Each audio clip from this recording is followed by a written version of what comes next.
7 जून 2018 एक खबर दुनिया भर के न्यूज चैनल्स और न्यूज़पेपर पे आग की तरफ फैल रही थी। वो खबर थी क्रिस्टियानो रोनाल्डो के रियल मैड्रिड क्लब से ट्रांसफर के लीक्ड इन्फॉर्मेशन की।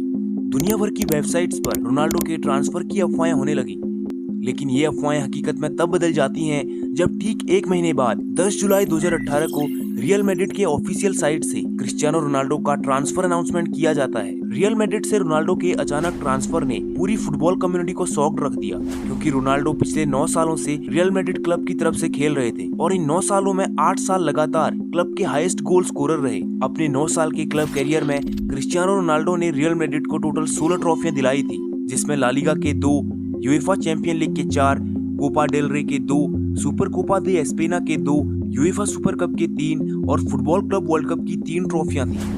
जिस क्लब को रोनाल्डो ने इतना सब दिया था, आखिर किस कारण से वो क्लब क्रिस्टियानो रोनाल्डो का ट्रांसफर ट्यूरिन के जुवेंटस फुटबॉल क्लब में कर देती है, जबकि ट्रांसफर के टाइम पर रोनाल्डो का रियल मैड्रिड क्लब के साथ 1 साल का कॉन्ट्रैक्ट ऑलरेडी पेंडिंग बचा हुआ था, जो कि जून 2019 में पूरा होने वाला था। लेकिन कॉन्ट्रैक्ट खत्म होने के 1 साल पहले ही क्रिस्टियानो रोनाल्डो के ट्रांसफर ने रियल मैड्रिड क्लब पर कई सारे सवाल खड़े कर दिए। रोनाल्डो के रियल मैड्रिड क्लब से अचानक ट्रांसफर को लेकर कई फुटबॉल एक्सपर्ट्स और जर्नलिस्ट के बयान सामने आए, जिसमें कई एक्सपर्ट्स का दावा था कि रोनाल्डो का रियल मैड्रिड क्लब के मैनेजमेंट के साथ पुअर टीम मैनेजमेंट को लेकर काफी लंबे समय से विवाद चल रहा था।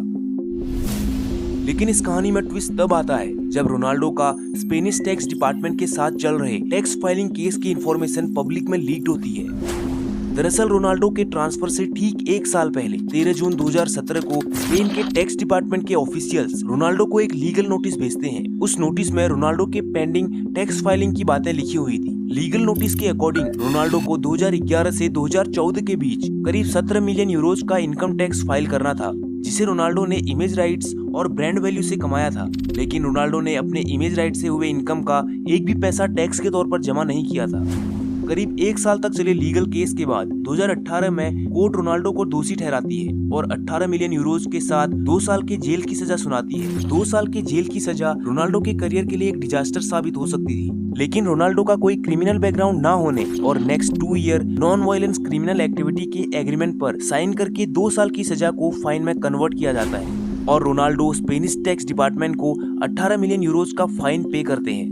कई बड़े एक्सपर्ट जर्नलिस्ट का मानना था कि रोनाल्डो को टैक्स के लीगल केस के चलते स्पेन को छोड़ना पड़ा था, जिससे उन्हें रियल मैड्रिड क्लब को छोड़ने पर भी मजबूर होना पड़ा। रियल मैड्रिड छोड़ने के बाद रोनाल्डो ने इटालियन फुटबॉल क्लब जुवेंटस को ज्वाइन किया और जुवेंटस में भी रोनाल्डो ने अपनी लेगेसी बरकरार रखी और जुवेंटस फुटबॉल क्लब को सीरीज ए के 2 टाइटल्स, कोपा इटालिया का 1 टाइटल्स और सुपर कोपा इटालियाना के 2 टाइटल के साथ सीरीज ए के प्लेयर ऑफ द ईयर भी रहे। लेकिन फिर रोनाल्डो अपनी जिंदगी का एक ऐसा फैसला लेते हैं जिसे कई एक्सपर्ट्स रोनाल्डो का रोस्ट डिसीजन मानते हैं। वो डिसीजन था रोनाल्डो का उनके सबसे पहले मेजर क्लब मैनचेस्टर यूनाइटेड को ज्वाइन करने का। मैनचेस्टर यूनाइटेड रोनाल्डो की पहली मेजर क्लब थी, जिसे रोनाल्डो ने 12 अगस्त 2003 को 18 साल की एज में ज्वाइन किया था और 1 जुलाई 2009 को छोड़ा था। 27 अगस्त 2024 को पूरे 12 साल बाद क्रिस्टियानो रोनाल्डो 36 साल की एज में अपने पुराने क्लब को ज्वाइन करते हैं। अब मैनचेस्टर में रोनाल्डो की वापसी हो चुकी थी और रोनाल्डो ने मैनचेस्टर में आते ही मैनचेस्टर यूनाइटेड को बहुत सारे मेजर मैचेस जिताए। लेकिन मैन यूनाइटेड में रोनाल्डो के अच्छे परफॉर्मेंस के बाद भी मैन यूनाइटेड टीम का ओवरऑल परफॉर्मेंस काफी डिसअपॉइंटिंग था। मैनचेस्टर यूनाइटेड 2021-22 के सीजन में टोटल 12 मेजर मैचेस हारी थी, जिसके चलते चैंपियन लीग के क्वालिफायर राउंड में मैनचेस्टर यूनाइटेड 6ठे नंबर पे आ गई और चैंपियन लीग क्वालिफायर राउंड से डिस्क्वालीफाई हो गई, जो कि पूरे क्लब के लिए बहुत ही ज्यादा डिसअपॉइंटिंग चीज थी। इस हार के बाद मीडिया में क्लब के मैनेजमेंट पर सवाल उठने लगे। मैनचेस्टर यूनाइटेड के उस समय के मैनेजर ओले गुन्नार पर टेक्निकल इनकंसिस्टेंसी और पुअर टीम मैनेजमेंट के गंभीर आरोप लगे थे। इन एलिगेशंस और दुनिया भर में हो रहे क्रिटिसिज्म के चलते ओले गुन्नार 29 नवंबर 2021 को मैनचेस्टर यूनाइटेड के मैनेजर पोस्ट से इस्तीफा दे देते हैं और उनके बदले Ralf Rangnick as a club manager Manchester United को ज्वाइन करते हैं। लेकिन राल्फ रैंगनिक के आने के बाद चीजें सुधरने के बजाय और भी ज्यादा बिगड़ती चली गई। राल्फ के टीम मैनेजमेंट के डिसीजंस पब्लिकली काफी ज्यादा क्रिटिसाइज हुए। राल्फ कई मैचों में रोनाल्डो को टीम लाइनअप से बाहर करके बेंच में बिठा रहे थे। राल्फ के रोनाल्डो के प्रति इस रवैये से मीडिया में रोनाल्डो और राल्फ के बीच के रिलेशंस को लेकर बहुत सारी कंट्रोवर्सी होने लगी। रोनाल्डो के साथ ये सारी चीजें उस समय हो रही थी जब रोनाल्डो ने अपने न्यूली बॉर्न सन को खोया था और रोनाल्डो मेंटल हेल्थ डिसऑर्डर से जूझ रहे थे। मैनचेस्टर यूनाइटेड क्लब में रोनाल्डो को उनकी टीम की तरफ से भी डिसरिस्पेक्ट मिल रहा था। क्लब मैनेजमेंट रोनाल्डो के पोटेंशियल का यूज ना करके उन्हें लाइनअप से हटा रहे थे। इन सब चीजों से रोनाल्डो क्लब के अंदर ही डिसरिस्पेक्ट फील करने लग गए थे। हालात ये बन चुके थे कि बाहर मीडिया में रोनाल्डो के ट्रांसफर की बातें होने लगी और जगह जगह पर लोग स्लोगन लेके प्रदर्शन करने लगे। फाइनली 17 नवंबर 2022 को रोनाल्डो का पियर्स मॉर्गन के साथ हुआ इंटरव्यू इंटरनेट पर रिलीज किया गया, जिसमें रोनाल्डो मैनचेस्टर यूनाइटेड के अंदर चल रही चीजों को ओपनली रिवील करते हैं। रोनाल्डो इंटरव्यू में बताते हैं कि क्लब के अंदर मैनेजमेंट बहुत अनस्टेबल हो चुका है और वो क्लब के अंदर डिसरिस्पेक्ट फील करते हैं। रोनाल्डो इंटरव्यू में आगे बताते हैं कि उनकी टीम की तरफ से उन्हें वो रिस्पेक्ट नहीं मिल रही जो उन्हें मिलनी चाहिए।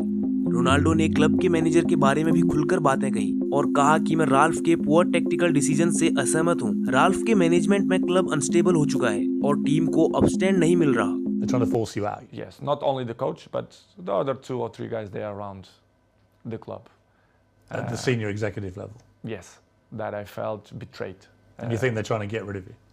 Honestly, I shouldn't say that. I don't know, but listen, I don't care. I'm always people should listen the truth. Yes, I feel betrayed, and I felt that some people that don't want me here, not only this year, but last year too. इस interview के बाहर आते ही सबको ये समझ आ चुका था कि रोनाल्डो का मैनचेस्टर से कभी भी ट्रांसफर हो सकता है और इंटरव्यू के 5 दिन बाद ही मैनचेस्टर की तरफ से रोनाल्डो का ट्रांसफर अनाउंसमेंट होता है और 22 नवंबर 2022 को रोनाल्डो ने मैनचेस्टर यूनाइटेड को अलविदा कह दिया। कतर वर्ल्ड कप 2022 में पोर्चुगल के एलिमिनेशन के बाद रोनाल्डो को और ज्यादा हिट मिल रहा था और मीडिया में रोनाल्डो की रिटायरमेंट की बातें हो रही थी। इसी बीच रोनाल्डो 30 दिसंबर 2022 को सऊदी की मेजर फुटबॉल क्लब अल नसर को ज्वाइन करते हैं और उस समय भी मीडिया में रोनाल्डो के इस डिसीजन को रोनाल्डो के करियर का डिजास्टर बताया जा रहा था। लेकिन रोनाल्डो अपने पहले ही सीजन में 54 गोल स्कोर करके वर्ल्ड टॉप गोल स्कोरर बनते हैं। साथ ही पोर्चुगल के यूरो 2024 के क्वालिफायर्स के राउंड में 8 में से 8 मैच जीतकर पोर्चुगल को यूरो 2024 के लिए क्वालिफाई करवाते हैं। रोनाल्डो के लिए साल 2017-18 और 21-22 बहुत ही ज्यादा डिस्टर्बिंग रहे। उन्हें बहुत सारे एलिगेशंस और न्यूली बॉर्न सन के डेथ का सामना करना पड़ा, लेकिन रोनाल्डो ने कभी भी अपनी डिसिप्लिन को नहीं छोड़ा।